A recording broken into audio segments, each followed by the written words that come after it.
બળતરા કરતા હોય છે, તો એ લોકો માટે ખાલી એટલું જ કહું છું કે બળતરા કરવાનું અને નિંદા કરવાની ઘણી બધી હિંમત છે, એ તો તમે લોકો જાણો જ છો.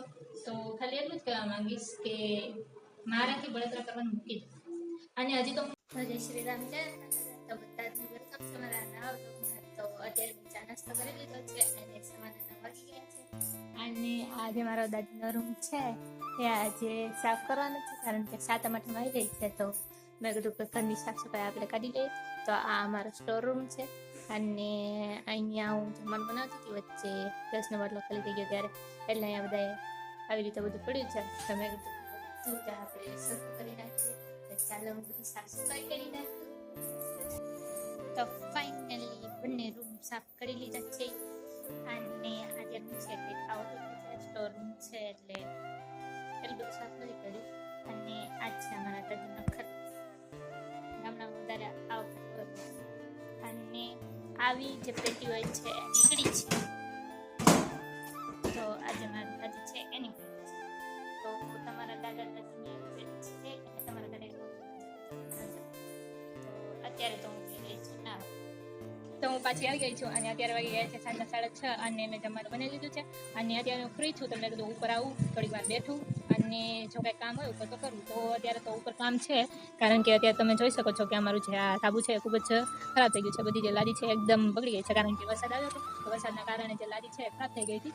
અને અહીંયા તમે જોઈ શકો છો તો ખૂબ જ સરસ મજાનો નજારો છે, અને અહીંયા પ્લેન છે, જો જોજા. તો અમારે અહીંયા 24 કલાક પ્લેન જે છે ઉડતા જ હોય છે, કારણ કે જે લોકો પ્લેન શીખતા હોય અહીંયા ઉડાડતા હોય એટલે. તો અત્યારે તો ઉપર હું કામ કરવા આવી છું. અને બીજી વાત એ કે જો તમને મારા આ બધા બ્લોગ ગમતા હોય તો મારી ચેનલને સબસ્ક્રાઈબ જરૂરથી કરતા જજો, અને મારા જે બધા જ બ્લોગ છે તમને કેવા લાગે છે એ પણ કોમેન્ટમાં જરૂરથી કહેતા જજો. અને આમ જોવો તો ઉપર બેસવાની મજા છે, કારણ કે ઉપર સરસ મજાનો પવન આવતો હોય, પછી છે કે આપણે શાંતિથી બેઠા હોઈએ. હું તો રોજ એવું કરું કે જ્યારે ફ્રી થાઉં ને ત્યારે ઉપર આવું, ઉપર આવીને છે ને શાંતિથી બેઠી હોઉં, પછી હું ક્યાંક ગીત સાંભળતી હોય, છાપું વાંચતી હોય, એવું બધું જ કરું. વધારે મને કોઈના ઘરે જવાનું પસંદ નથી, એટલે હું ઉપર બેઠી હોઉં. તો અત્યારે તમારે આ જે કામ છે એ હું પતાવી લઉં, અને પછી તમને પાછી મળું. તો ગાઈસ, તો હું પાછી આવી ગઈ છું, અને હું જમીને તરત સૂઈ ગઈ હતી, કારણ કે મને સવારનું માથું દુખતું હતું. અને એ માથું જે દુખતું હતું એનું કારણ એક જ વ્યક્તિ છે, અને એ છે અમારા મોટા બેન.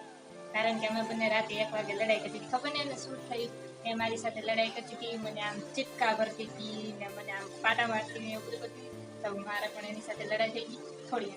તો રાતે 1 વાગ્યા સુધી હું જાગી, તો એના કારણે મને માથું દુખે છે. અત્યારે તો હું ઘડી સૂઈ ગઈ છું, અને અત્યારે હું આવી રીતે ઉપર ચડીને બેઠું છું, ત્યાંની ફોન જોતી. તો બહાર જઈએ. તો આજે અમારા ભાઈ છે એ પંખાની હવા ખાય છે, અને અહીંયા શાકનું તપેલું ને રોટલા ને બધું લઈને આવ્યો છે ખાવા. આખો દિવસ એક જ કામ, ખાવું ખાવું ખાવું. અત્યાર લગી શાંતિથી બેઠો હતો, અને બેઠીને તરત મારી પાસે મેં શું કામ કરે કે મને ખાવું છે, લ્યો ખાઈ લો. એટલું બધું ખાઈ જઈશ તું? તો હમણાં હું તમને પાછી મળીશ. અને એક વાત છે, તમે બધા મારી ચેનલને સબસ્ક્રાઇબ જરૂરથી કરતા જજો, કારણ કે સબસ્ક્રાઇબરની જરૂર છે આપણે, તો પ્લીઝ. તો અત્યારે મારે તમને બધાને એક વાત કહેવી છે, જે મારે કહેવી તો નથી, પણ મને લાગે છે એવું છે કહેવી પડશે. તો વાત એમ છે કે જ્યારે કોઈ માણસ કંઈક કરવા માંગતું હોય, ક્યાંક કરીને આગળ વધવા માંગતું હોય, તો ત્યારે જે આજુબાજુના લોકો જે હોય છે એ ખૂબ જ બળતરા કરે છે. કેમ કરતા હોય છે મને નથી ખબર, એટલી ખબર છે બળતરા કરતા હોય છે. તો એ લોકો માટે ખાલી એટલું જ કહું છું કે બળતરા કરવાનું અને નિંદા કરવાનું મૂકી દો, કારણ કે જે ભગવાન છે એ બધું જ છૂટી રહ્યા છે, અને અમે અમારા દમ પર કંઈક કરીએ છીએ અને કંઈક આગળ વધીએ છીએ. તો અમને આગળ વધવા દો.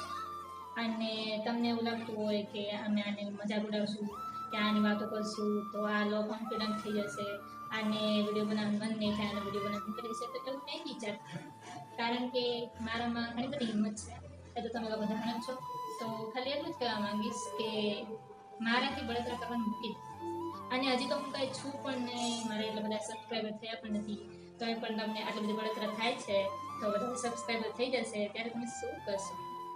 તો ખાલી એટલી જ વાત છે, નિંદા નહીં કરો અને બળતરા નહીં કરો.